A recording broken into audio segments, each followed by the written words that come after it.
Some brands are legendary. In every category, someone sets the standard, and some companies create raving fans. Join Scott Wozniak and Caitlin Johnson of Swaz Consulting as we dig into the tactics and tools behind great organizations. How did the legends do it? And how can you become a legendary brand too? Our guest today is Howard Behar. Howard is the retired president of Starbucks International and Starbucks for North America. In fact, he was the founding president of the international journey.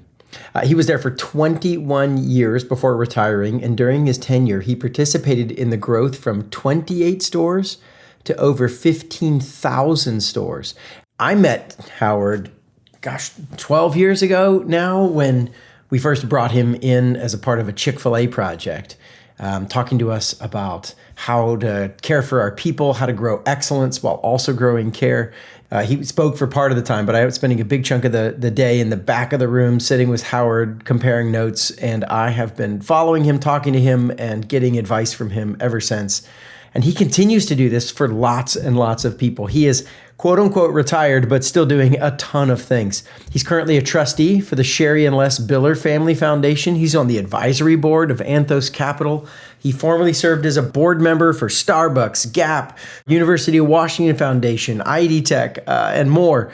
He's committed to the development of future leaders and is a longtime advocate of the servant leadership model.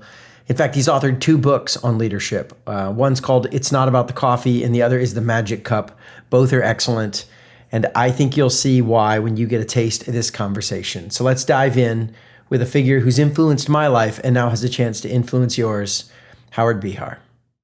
Howard, thanks for joining us. Man, I just got to say again how much of an inspiration and encouragement you've been to me for more than 10 years now, since first time we brought you to Chick-fil-A to do training and talk to our staff about servant-hearted. And it's the first time I heard you say that we're not in the coffee business serving people, we're in the people business serving coffee. You need to know we're still talking about that kind of idea at Chick-fil-A. Wednesday, I was in a meeting with some of their leaders and we were talking about, hey, we're in the people business. So man, from then to your support of me and endorsing my books and all this other stuff that you've done, man, you're an inspiration to a lot of us. So man, thanks. For a lot of folks retire. Your career has been phenomenal, and a lot of folks retire and then just play golf and do nothing. But I think you're having maybe as much impact now as you did back when you were president of Starbucks International. So probably more.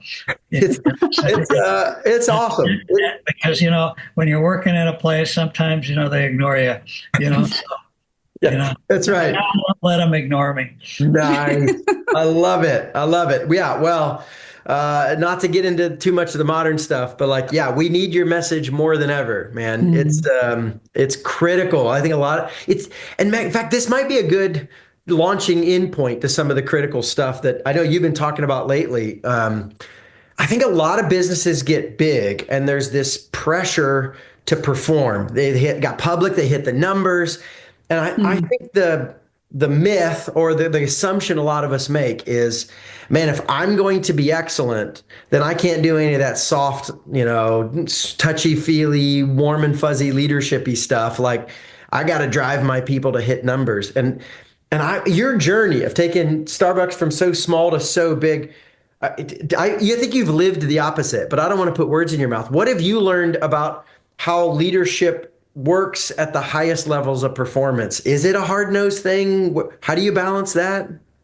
No, it's not hard-nosed at all. Look, everybody says, well, servant leadership, that's it, soft, mushy stuff. It's the opposite of that. Servant leadership at its core is about performance. You got to get the job done. But the way you get the job done is not on the backs of your people, but with your people. A servant leader's has 3 primary responsibilities. Number 1, help your people grow as human beings. Number 2, help them grow as professionals. And number 3, help them achieve their own personal goals in life. And when you do that, then they want to help you. Then they want to be part of a team because they know they're cared about. And it is the opposite. There's no conflict at all between treating your people well and producing great profits. Matter of fact, they go together. Hmm. Well, they want to produce great profits. They want to make things happen. Yeah. So Yeah. yeah, that is a false conflict. I love it. And I love how clear you made that. I want to go back and just like underline those three things. It's interesting. You said, okay, help them grow, but you Grow didn't as start human with, beings, number yeah, one. that's first Hmm. Better, and foremost, help yeah. them grow as a human being. And And then help them grow as professionals, and then help them achieve their goals in life. And if you look at our two companies, right, Chick-fil-A and Starbucks, I mean, Mhm. that's how they've been, Hmm. right? It's For been sure. about people and helping people grow as human beings, maybe in a little different ways, but still the same base. Yeah. Hmm. Yeah. And I love that because I think a lot of leaders give that this grow them as a human being a leftover time, right? Like, listen, I'm going to grind you, and as long as you hit your numbers, if we have some extra space, then I'll think about you as a human. Hmm. But I Right. think I love how you sequence that. That like first they're people, and if they're not healthy people and they're not thriving as a human, it's going to be very hard for them to be professionally successful. Let's get them what they need, and then we'll challenge the professional. And I've seen it's in the long term, and I not even that long term. That's what it's long play. It's actually not that long of a play. Within a matter of months, I've seen people thrive, step up, and perform better because you stopped and spent a few months caring for them as an individual. Hmm. Right. It doesn't It even makes me go it ahead. makes me think about the interactions in one-on-ones, right? I see so many leaders who have one-on-one check-ins that are really like project management check-in status calls. And Hmm. you have an opportunity to be with that human being, but all you're talking about is, did you get it done? Is this, done, type of thing. And then there's the opposite approach where it's you actually use that one-on-one time to connect as humans. Right. How's the family? How's the kids? How's life? And really connecting with that person. Tell me a little bit about what that might have looked like in your world, Well, Howard. it's exactly the same as with any human interaction. Hmm. Mm. Right? People want to know that you care before they care how much you know. It's an old saying, but they True. don't open their ears. They don't listen unless you're really truly listening to them.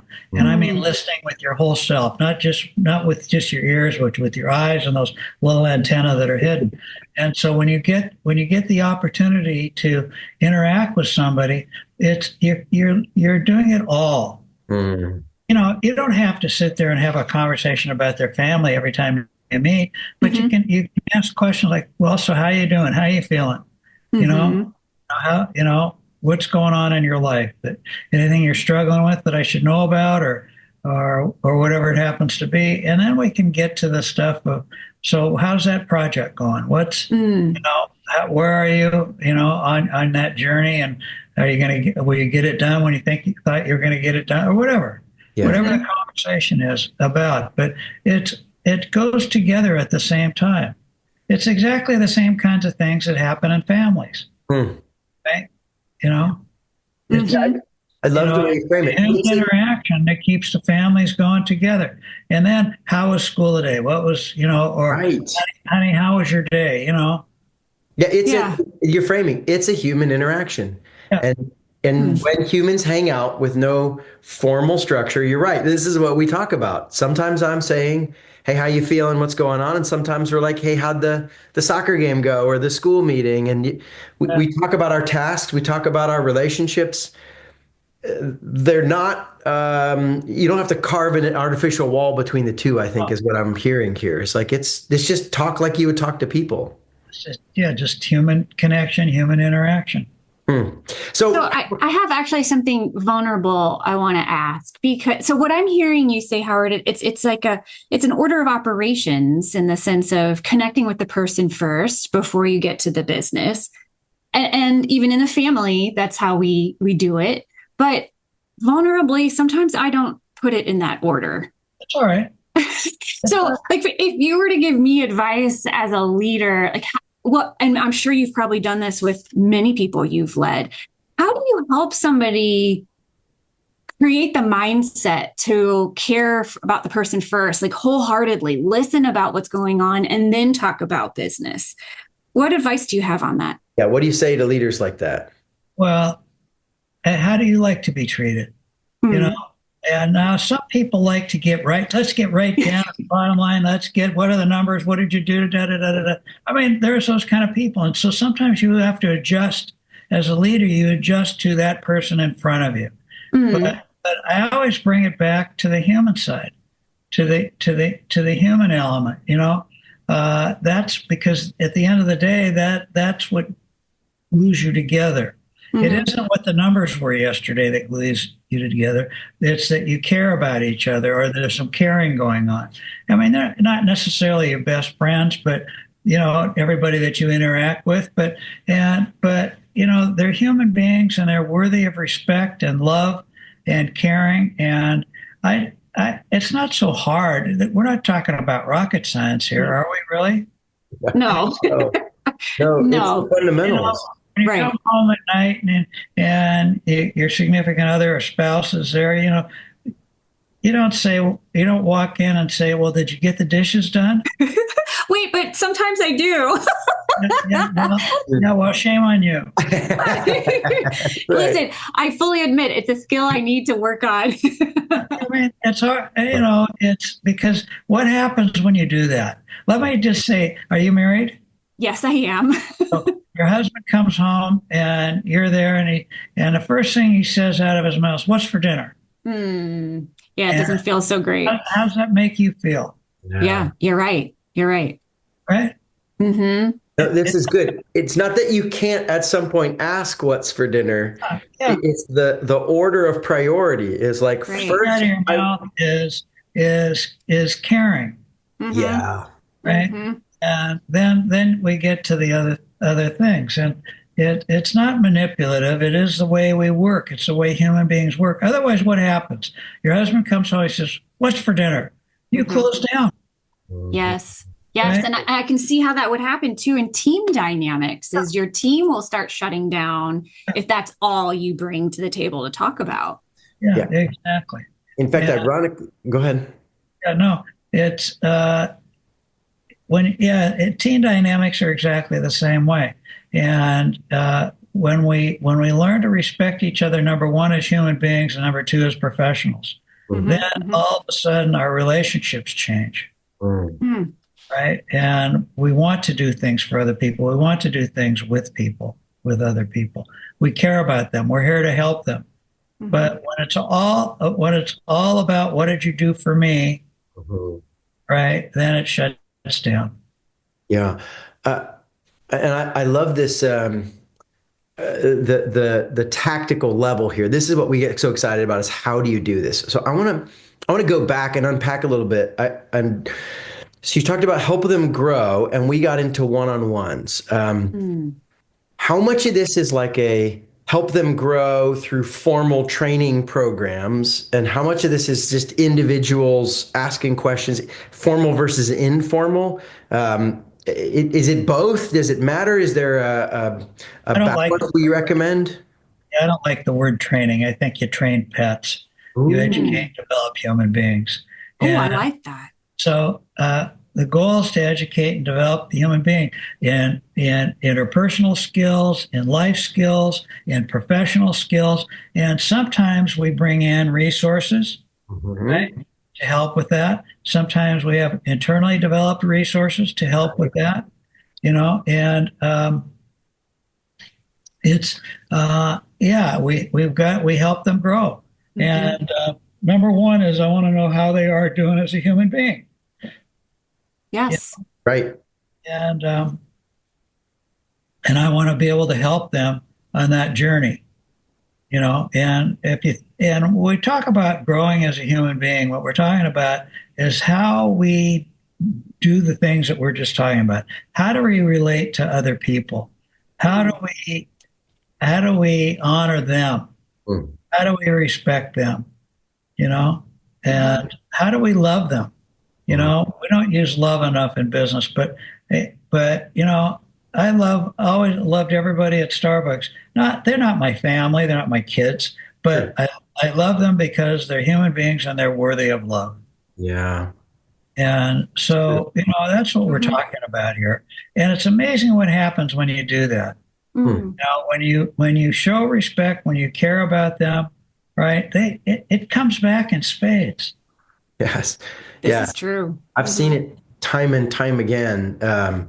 It's a massive ROI. It's not just similar. It's so much more. Um, Yeah. Okay, let me pick at one other piece. I'm going to play devil's advocate because I'm bought in, but I can imagine some folks are still stuck on point number three of the three things they do. It's like help them achieve their goals. What if their goals aren't my company goals? What if their goals have nothing to do with their job? Like they want to learn how to speak Spanish. What does that have to do with the work? Or maybe not even, maybe you could say Spanish speaking at work. Maybe they want to learn to play the violin and that doesn't show up at all. How much does this have to be work goals, personal goals? Is that a Mm. problem? What do No, you, no, they're not. They're any goals. We're talking about personal goals primarily. Look, okay. nobody comes to work in our organizations without wanting something, wanting Mm, to do something, want to achieve something. They want to grow. They want to learn. Whatever it happens to be.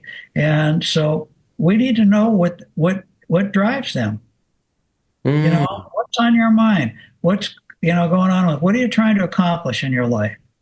Well, I'd like to be really great at developing new products. I want to learn how product people do that. All right, let's get some coaching. Let's get you some people that know about that. Or have you talked to Mary or John, who is great product development? Let's set that up for you.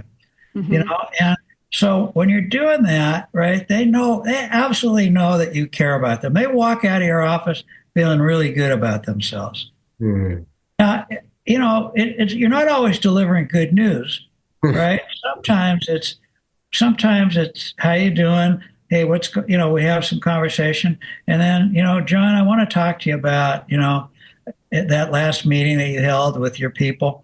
Here are some thoughts that something you may want to think about of how you went around the room, how you treated people. It was a little bit rough.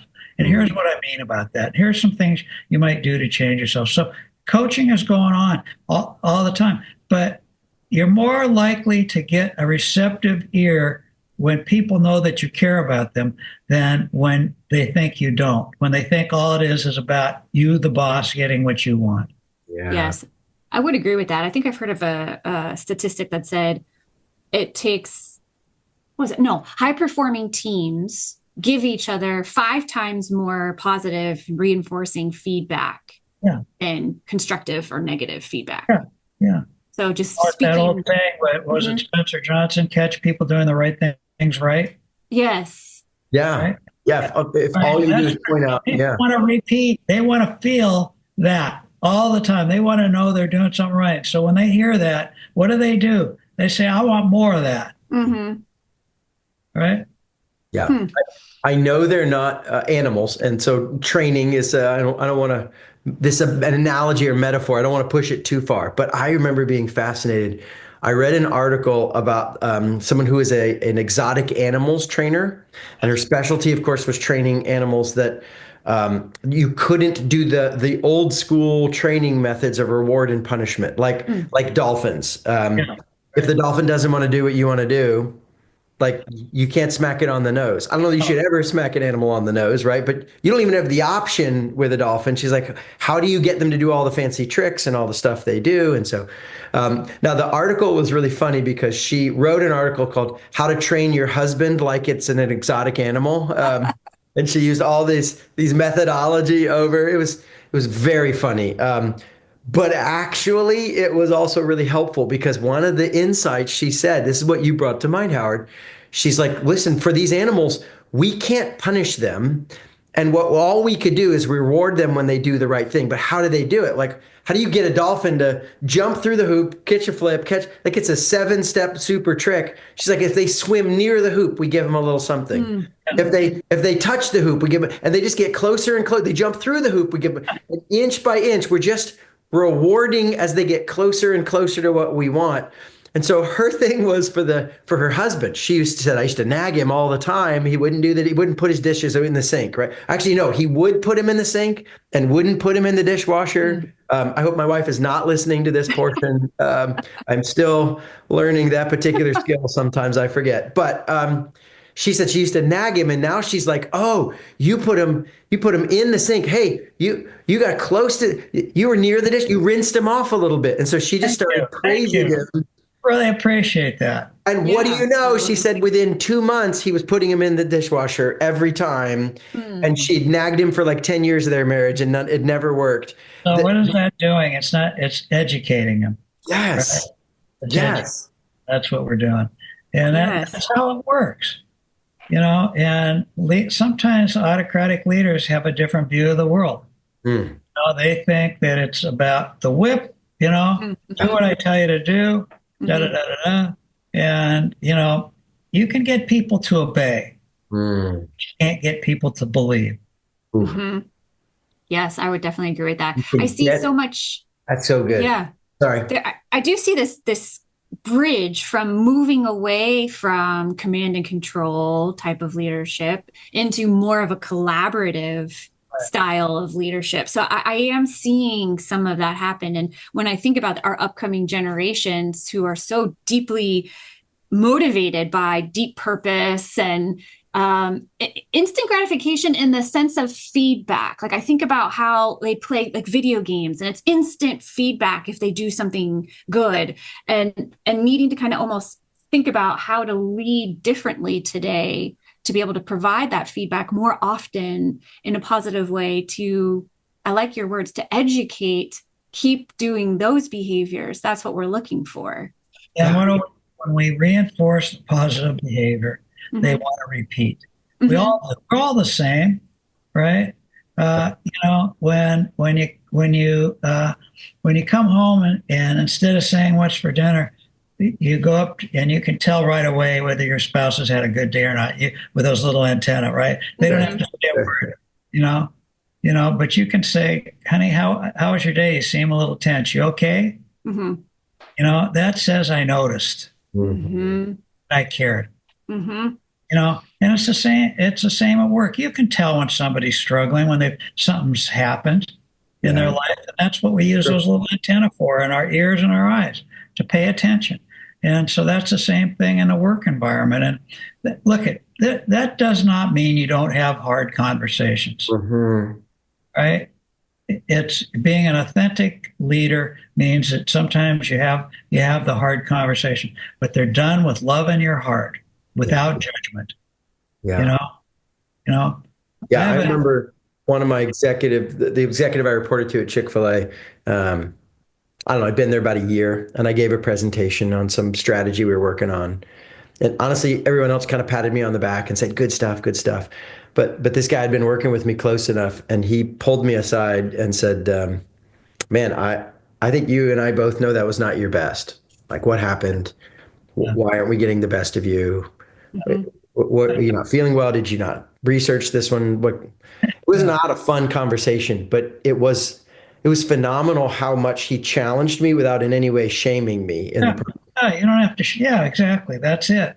That's the whole deal. I have one of my favorite quotes is a 2-word quote: passionate emptiness. Oh, passionate emptiness. It means full of compassion, but empty of solutions. Compassionate emptiness. That's fast. Okay. Basically, right? It's listening without judging, and listening without having to solve somebody's problem. It's particularly useful at home, but it's also useful at work, right? Yes. When somebody comes in and they want to talk to you about a problem they're having, they don't need you to give them their solutions. They just want you to listen. Yeah. You're 100% on that one. You know, there's the empathic listening skill, which I feel like I struggle with, candidly. Apparently, I struggle a lot in this conversation today, Howard. Caitlin, did I tell you this is an intervention for you? We all set this up. Yeah. No, it's perfect timing because I'm trying to figure. I'm very logical. I'm very rational, and I get a lot of things done. I'm very driven in that way. And sometimes it is an afterthought that I have to, when I'm typing my emails, go back and be like, "Hi, how's it going? I hope you're well." Like that's what I add after I think about all the things I want to talk about, right? So I'm training my mind to think about, compassion first, connection first, and then get to the business. And empathic listening, as it's defined in brilliant textbooks, I struggle with.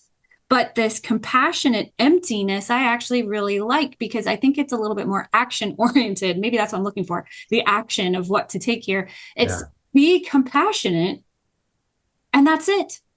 Yeah. So listen, be fully present, see, validate that you see and hear that person with whatever emotion or, who they are that day. Hey, where I learned that. Tell me. I mean, I struggled with it like all men struggle with it, right? We're solution providers, right? My wife fix it. Come on. She's an oncology social worker. I want to get into, well, did you try this? Did you do that? It's not what she wants at all. She just wants me to just listen. And sometimes I might ask her, are you looking for feedback or is this just conversation today? In a loving way. Either way is fine. Yeah. Yeah. Sweet. Are you saying you learned this from your wife? I learned it from my wife. Yeah. Oh, wow. She would get mad. She said, I don't need your solutions.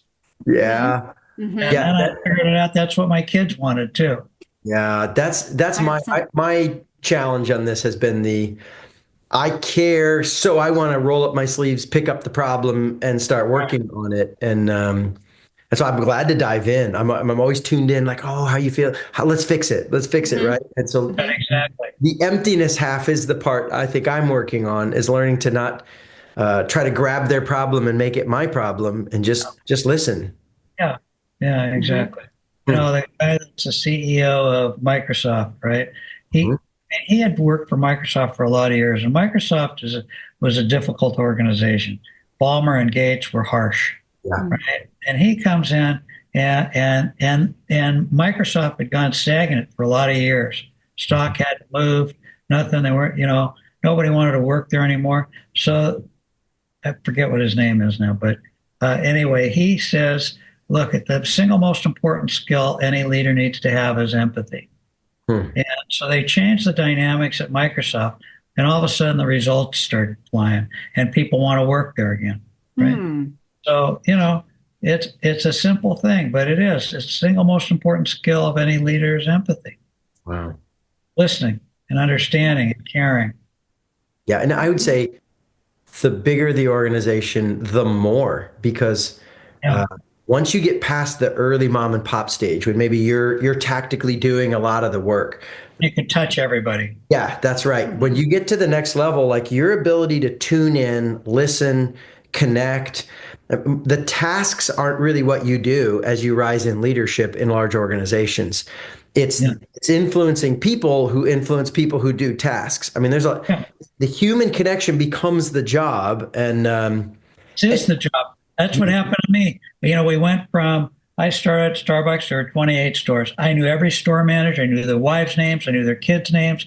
I knew the numbers of all the stores till we got to about 300 stores. Wow. Then all of a sudden caved in on me. I just couldn't handle it. Right. Just the sheer hours, right? Like you just cannot physically keep up. So I had to change my role. Now my role was keeper of the culture. Making sure that everybody understood why we're here, what's our greater purpose, what are we trying to do, and holding people accountable for keeping the culture alive and treating people with respect and dignity. It was hard to get fired at Starbucks for missing your numbers. It was easy to get fired if you messed with the people. Interesting. Oh, wow. I think a lot of folks have that backwards. Yeah. For sure. Yeah. I think that's why, gosh, Gallup has been studying engagement numbers for decades, and they never seem to get any higher. I think we're doing something wrong as leaders. Yeah. Hey, real quick, this podcast only grows through word of mouth. That's it. So if there's any part of this podcast that you think someone else should hear or would be helpful for something they're working on, it would mean a lot to me if you would share it.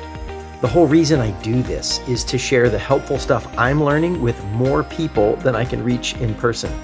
It could be via text, DM, whatever's easy. You hit the share button and you can help them and me in 5 to 7 seconds. Thanks. Yeah, in fact, one of the things we said we wanted to dig into was leadership teams and how they do this at this level. And I think the most common challenge I see as we come in to coach them and help them think on their team is the team who's tolerating the jerk because he's hitting his numbers. And they're like, but Jim hits his numbers. We can't let him go. We need his numbers. And you just said the opposite. Like this is the thing we're most quick to respond to is you're a jerk. We're not going to let you act that way. How do you justify this as like, Ben, this is a high-powered leader. She's so brilliant at her stuff. She gets to be kind of a jerk and run over people and do this stuff. Like, is it, because again, they say at this kind of level of leadership, for that talent, that's what you put up with sometimes. Did you guys face that? How did you manage those? We had it all the time. We'd bring somebody in that we misjudged who they were, and they get into the organization, and all of a sudden the drums started beating. We got a little problem. So we go and we try to coach, educate, we get resources, we put resources to bear and see if we can't get some change to take place, because we owe it to them too. It's not, hey, you came in here, you didn't fit like we thought, you're gone. No, we try to help, and sometimes you can and sometimes you can't. You love them no matter what, but sometimes they don't belong in your organization. And we had that all the time. And we had people, sometimes there were positions within the company they were individual contributors, and they were fantastic at that. And we would just never put them in a position of where they had to lead a team. But on the other hand, they contributed a lot. It's okay. You have different kinds of people, but we never put them in a position where they could do damage to the culture. Right. That's, and I think I've seen this too.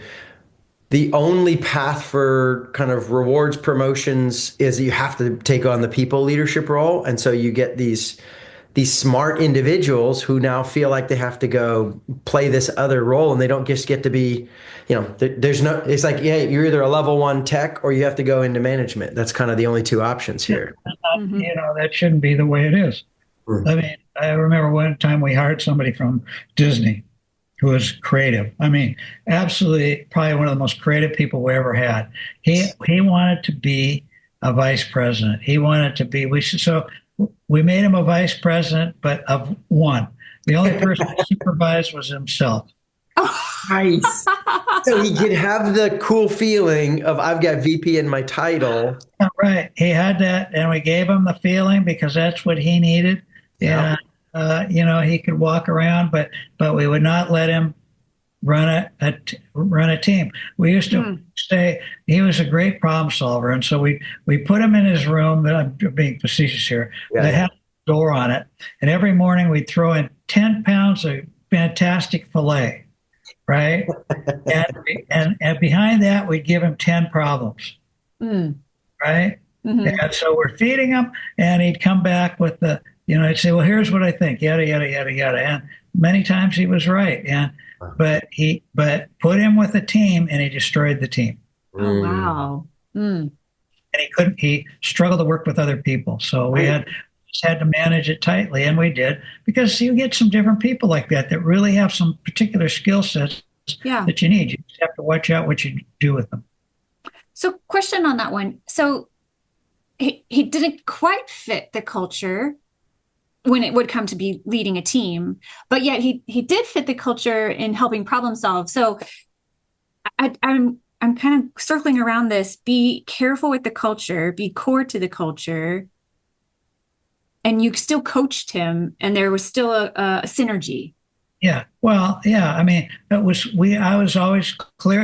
He happened to report to me, and I was always clear with him. Look, here's where you're fantastic. Mm, I can't tell you how much I appreciate it, and you have contributed a lot here.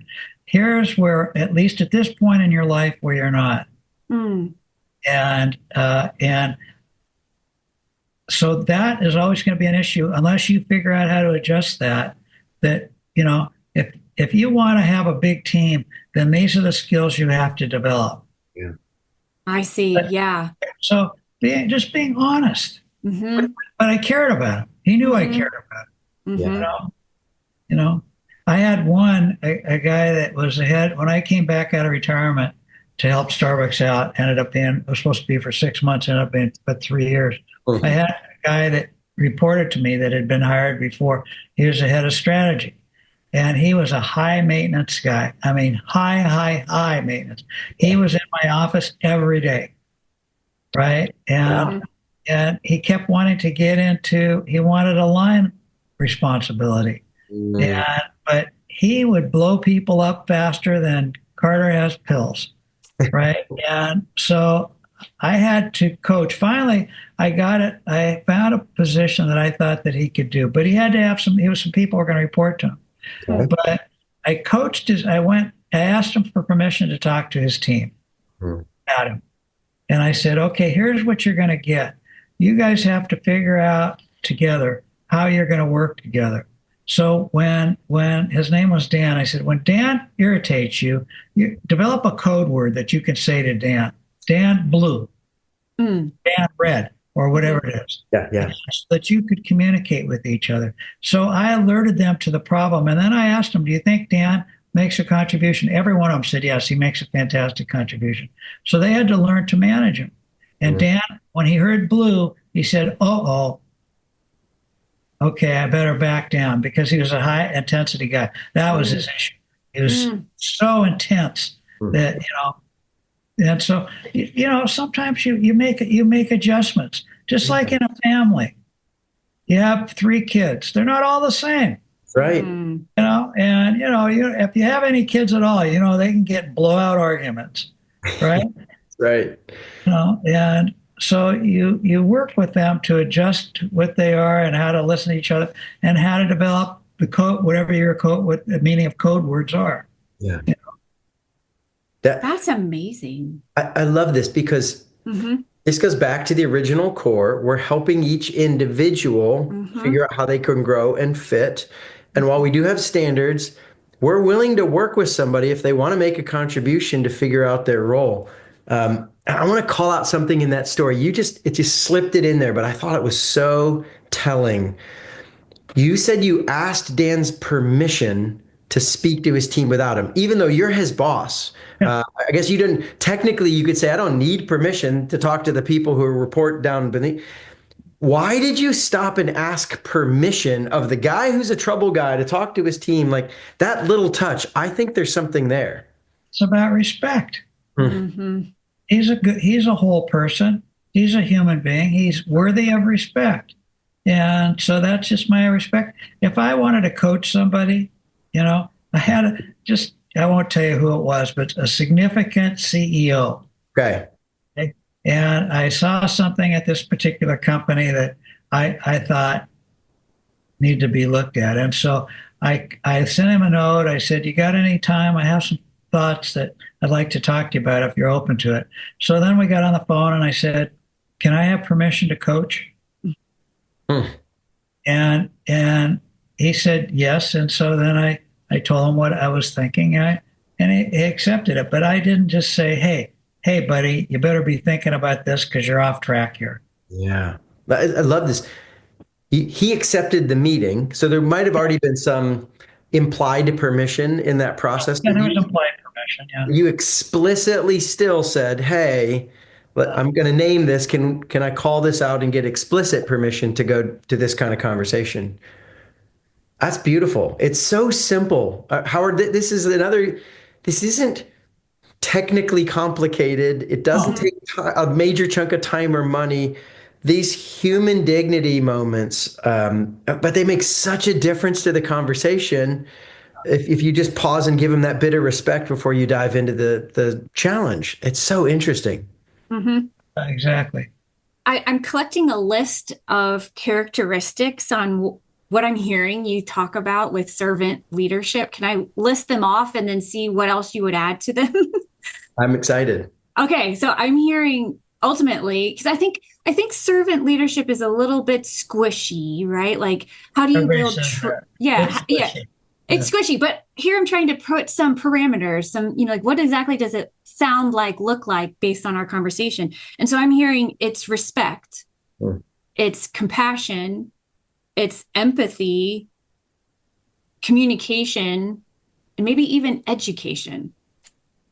And it's What would accountability you add? And accountability. Okay. about performance. At the Mm-hmm. end of the day, it's about performance.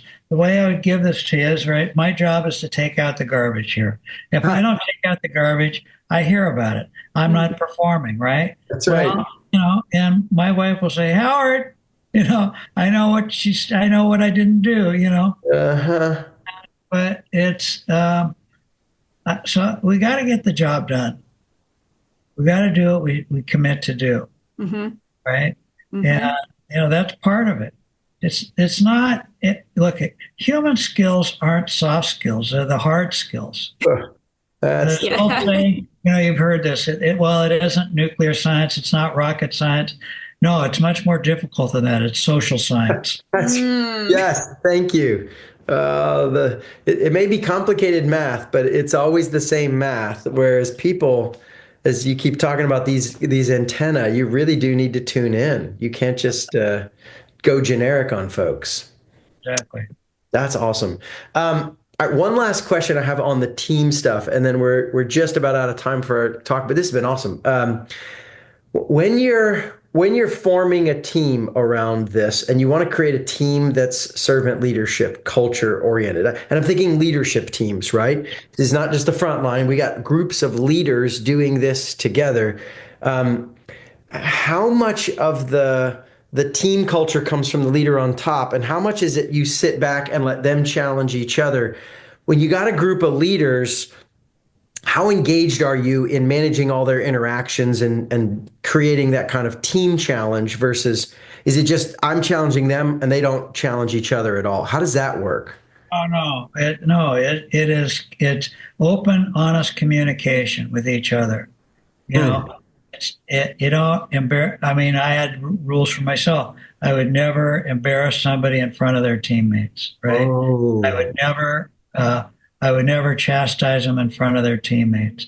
I might recognize them for something they did good in front of their teammates, but if I had something to say to them that needed to be done, it was always in private. But look, they follow your example. They follow your lead, Mm. right? If it's okay to be vulnerable Mm. in your company, then your people will see. If you're a vulnerable leader, if you step up and say, "I screwed up," Hmm. or if you're the one, I don't like this analogy too well, but it works. You got to be the one. If the bullets are flying, you step in front of the bullets, Hmm. right? You set the tone and you set the example yourself. You can't say, "Hey, Jack, I want you to be a nicer guy," but you're an asshole. Excuse the expression. Right, Mm-hmm. right. Doesn't Yeah. work. That Mm-hmm. doesn't work. People follow your lead. And so when you exhibit what you want, then people follow. That old saying, it's not what you say that counts, it's what you do. That's Mm-hmm. your kids, right? We all know Yeah. that. We've all Yeah. heard that the same. It's exactly the same in the workplace. If you've got an abusive CEO that blames people and does what happens in an organization? Fear. Mm-hmm. That's what happens. Yeah. Fear. I don't want to be treated like that in front of my teammates, like Joe got treated. Boy, I don't want that to happen to me. So Right. what do? They start to take less risk, Mm. right? And we've all seen that in organizations, I Mm-hmm. have. right? That people come with fear anyway, right? Yeah. We all, Yeah. We we don't have all to want teach that. approval, we want love, we Yes. want caring, but we come from these other organizations, and we come into your organization, and they come with a built-in amount of fear, depending on where they've been, Mm-hmm. Mm-hmm. and so they're always trying to feel their way through what happens here. Mhm. What happens when you do something well? What happens when you don't? They're looking for signals. And so leaders have to constantly remind themselves everything they do and say is a signal. Mm. Everything. Yes. Yeah. Yeah. No, that's Mhm.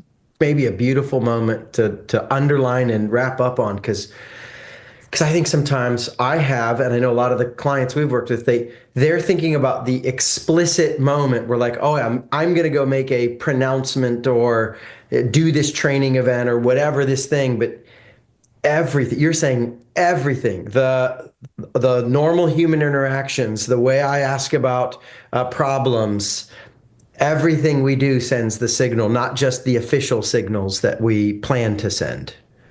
I hated manuals. So I wouldn't, when I was at Starbucks, we didn't have manuals. Oh, nice. Yeah. Wait, you got to like 30,000 locations without serious manuals everywhere? Well, we had what I call tool books. Okay. Okay. Hmm. Okay. Now, a tool book had everything in it that a manual would have, except it said it gave the reason for why we were trying to do it, whatever it was. This is how we make our lattes. This is the reason why. If a customer asks you for something different, we do that. But this is the reason why we do it. Now, so please follow this. But if you have a better way, we want to hear about it. You wrote that in the toolbox. Yeah. If you have a better way, this is Huh. what we want to hear about it. But we always gave the reason why we did things because I didn't want people to just depend on a manual. Most of the problems that a store manager or leader faces, they're human things. Wow. They're not how to do the cash reports. They're not. We had safety things that we say we want you to follow this, but Sure. most of the things were him. And so I wanted them to be able to go to the tool book. It's like here's an example. So in your kitchen, we have light switches, and any of those light switches, there's these little screws, right, top Mhm. and bottom. For some reason, there's always one that's loose. I don't know how it loosens itself up, but you don't need to go to the garage into the toolbox to get a screwdriver. You can go to the knife drawer and get a little Hmm. knife and tighten it up, right? I wanted Mhm. people to be able to think Oh, I like that. what's appropriate here, Hmm. particularly around people issues, Yeah. you know? It's like you were the first creator of the this concept that's going around these days of an intrapreneur. Yeah, right. Like having that the entrepreneurial mindset, but within an organization, you wanted people to come with their ideas and have the environment with the respect to be able to contribute to what Starbucks was creating. Well, the person who sweeps the floor should choose the broom. Mm. Okay? And when you hire great people, tell them why we hired them, what their role is in making this a better place, what the greater purpose of the organization, and then tell them you can choose whatever broom you like. Here's 5 brooms. You can pick one. Now, if they come in and say, hey, I have found a fantastic broom that'll increase my floor sweeping productivity by 10%, don't roll your eyes, listen. Mm. Because you never know where that idea is going to come from. That's how Frappuccino got created at Starbucks. Huh. Because a district manager, her job was to figure out what customers wanted, and she figured that out. That's amazing. Yeah. There's so much untapped capability in our teams if we'll just treat them like human beings. Mm-hmm. This is way more powerful than I think most leaders realize. And man, I love that you have you. This isn't just an idea. You have lived this, Howard, and the world can see some of the results of what you've done during your time. It's remarkable. So, The man, part thanks about it, again. I've been on the other side of it, Mm. where it wasn't. Mm-hmm. I Yeah. was reported to somebody that I did not want to follow their lead. I didn't believe in it. And so I became a practitioner of servant leadership. At Mm. first, I didn't know what the words meant, and then I started to study Robert Greenleaf's work, and then I went from an unconscious competent to a conscious competent. I understood what it was, and I could teach it. Yeah, and I love that because maybe you're listening to the podcast and you're like, "That's not me naturally." Listen, Howard, one of the great leaders and inspirers and educators on this now. Maybe you started like Howard, like you just had a bad experience. You didn't even know what these words meant. Um, You can do this too. We can all get better at servant leadership, and I think the world's a better place in the process. Call it servant leadership. Don't call it whatever you like. It's human centered relationships and leadership. That's what it is. So you call it whatever, you name it, anything you want. That's awesome. If you enjoyed this episode, you might want to sign up for our weekly newsletter. It's all new content with the same themes. You can subscribe for free and learn more about how we partner with our clients to build legendary companies at swazconsulting.com. That's www.swozconsulting.com. And if you want to get access to the actual tools and techniques that we use with our elite consulting clients, check out our online program at legendarybrandsacademy.com. That's www.legendarybrandsacademy.com. Greatness is possible. You just have to build the right engine.